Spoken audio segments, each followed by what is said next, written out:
That I obviously really loved being on Buffy, but there was one episode that I've talked about before was not easy to film. I didn't really like that episode. There was the one in the bathroom where I attacked Buffy. Yeah. I don't like movies with sexual violence. I don't like that stuff. If there's a movie and I know that it has a scene like that, I won't go watch it. If it's on television and it happens to pop up, I have to turn the TV off because it'll just ruin my day. And I've turned down a lot of roles that had that in it. I just don't want to go through that. I don't want to be that guy. But I was contracted in Buffy to do whatever they told me to do. And that script came up. And I was aghast. I was like, you've got to be kidding me. And I remember going to the set and telling Steve DeKnight, who wrote that script, it wasn't his story, but he wrote the script. And just saying, you writers don't really understand what you put us through sometimes. You just don't even think about what it takes to film some of this stuff. And he kind of looked at me like, well, I don't quite understand what you mean. For another actor, it wouldn't have been a problem. For me personally, it was a big problem. And it was so much of a problem. I have a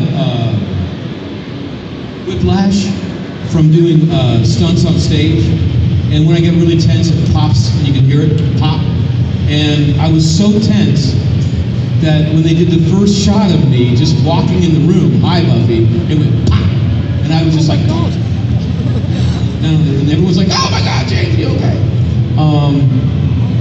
And we kept filming, and it turned out to be the worst day of my professional career. It was the most painful. That's when Buffy became a truly terrifying show to work on. Because when you do a movie or a play, you can read the script in advance and decide if you want to do that, if you want to be that, if you want to show that, if you want to experience that. If you work on a television show, you're contracted to do whatever they say, but in TV, once you do one episode, it's always the same thing anyway, most of the time. That's why a lot of shows are boring, right? But with Joss Whedon, you have no idea. And after that scene, I realized there's just no way to know what I'm going to be asked to do. And it got to be I didn't want to come out of my trailer. Like, don't give me the next script, I'm not ready for it. But in hindsight, I'm proud of it. The secret about Buffy writing that a lot of people don't know is that Joss, first of all, he found 9 of the best writers in Hollywood to come work on Buffy. And he asked them to come up with their worst day, the day that keeps them up at night, the day that they were humiliated, or the day that they hurt someone for no reason, the day that they never told anyone about. And he asked them to slap fangs on top of that and tell the whole world their secret. So it was an act of sustained bravery and vulnerability every single week from the writing staff. That story was broken by a female who got broken up with in college and went over to the ex-boyfriend's house thinking that if they made love one more time, everything would be solved. And he physically had to push her off and say, get out. And that was her most painful memory. And they thought, well, Buffy is a superhero, so we can flip the sexes, it's okay, because Buffy can defend herself. So she'll be the one to push off. What I still think to this day is, any woman watching Buffy is Buffy. That's the vicarious experience that storytelling is. That's how it works.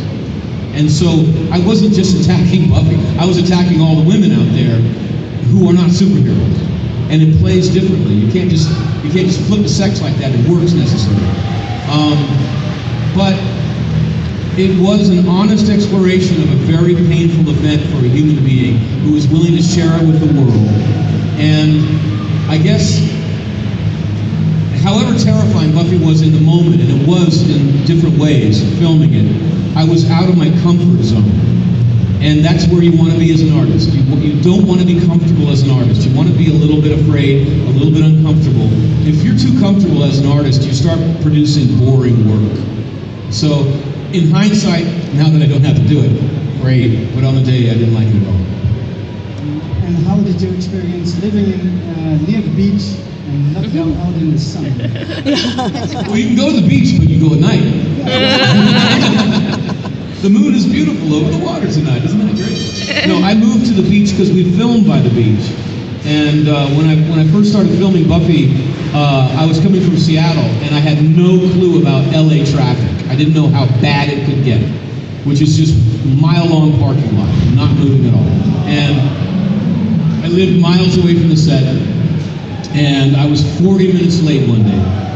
And the producer, Gareth Davis, who's known as Darth Vader, he was so feared. One day he walked onto the set and goes, "Who's not ready?"